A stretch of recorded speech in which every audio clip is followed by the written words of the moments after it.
So over the last few days, Google has just dropped a whole bunch of serious AI updates. And, at first glance, they might seem a little disconnected. You got a music generator over here, a business tool over there.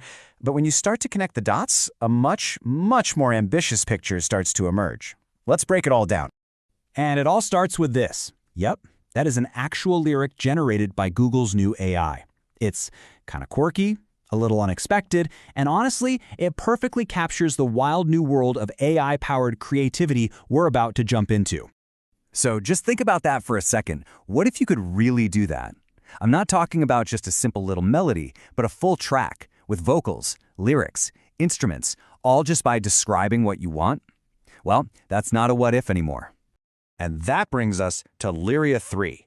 This is Google DeepMind's most advanced music generation model so far. And this isn't some research demo locked away in a lab. Nope, it's live, right now, rolling out inside the Gemini app, and even powering features directly inside of YouTube. And here's the scope of what this thing can do. Yeah, you can type a prompt and get a 30-second song, but it's also multimodal. That means you can drop in a photo of, say, a sunset or a little video clip, and Lyria 3 will literally compose a soundtrack to match the mood. This tells you Google is treating audio as a core creative piece, right up there with text and images. Okay, so how does this magic trick actually work? Let's take a quick peek under the hood, because the process is, get this, incredibly simple for you, the user, but ridiculously complex for the AI. For you, the creator, it's a really simple 4-step process. The secret sauce is in step 1. Be specific.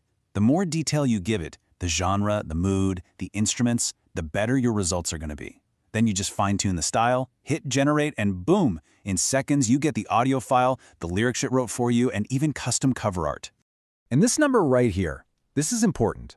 The audio that Lyria 3 kicks out is 48 kHz, 16-bit PCM stereo. Now, in simple terms, that's production-quality sound. We're not talking about some compressed, fuzzy MP3 demo. This is crisp, clear audio that's ready to be used in your projects right away. Now, of course, Google is also thinking about safety and, who made what. So every single track made with Lyria 3 has this SynthID.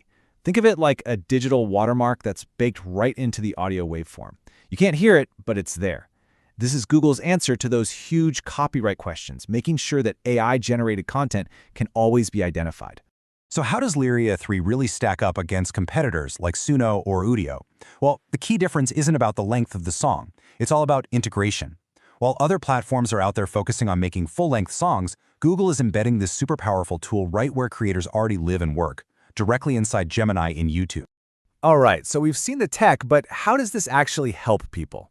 This is really where Lyria 3 goes from being just a cool toy to a seriously powerful new toolkit for anyone creating content online. The immediate uses are pretty obvious. That 30-second cap, for example, that's not a limitation. It's perfectly tailored for YouTube Shorts, Instagram Reels, and TikToks. If you run online ads, you can now generate custom, copyright-free music in just seconds. No more digging through stock libraries or stressing about licensing. It's all about speed and getting that perfect creative fit. But it goes way deeper than just social media clips. Google has also built something they're calling the Music AI Sandbox. This is for actual musicians. It lets you take a simple melody, even just you humming into your phone, and the AI can transform it into a complex arrangement. It's designed to be a collaborative partner, something you can actually jam with. Now, as powerful as Lyria 3 is, the music is just one part of the story. To really get what Google's full strategy is, we need to zoom out and see how this one tool fits into a much, much larger creative ecosystem they're building. The key thing to understand here is that while we've all been focused on the music, Google has been quietly running the same AI playbook for business marketing and for application design. And here are the other two pieces of that puzzle, Pomelli and Stitch. Pomelli, as you can see, is aimed right at small businesses, helping them create professional marketing campaigns without needing a huge budget. And then you have Stitch, which is trying to solve a totally different creative headache, turning a designer's vision into actual functional code. It's an agent that's meant to bridge that gap between design and development. Let's just take a closer look at Pomelli, because it's a perfect example of this whole strategy in action. Its new photo shoot feature tackles a massive pain point for small e-commerce brands.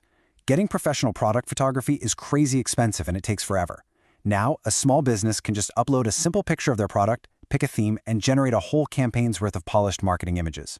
It's about giving everyone access to high-quality creative tools, solving a really practical, expensive problem with AI. So we've seen the music AI, we've seen the business tool, and the design agent.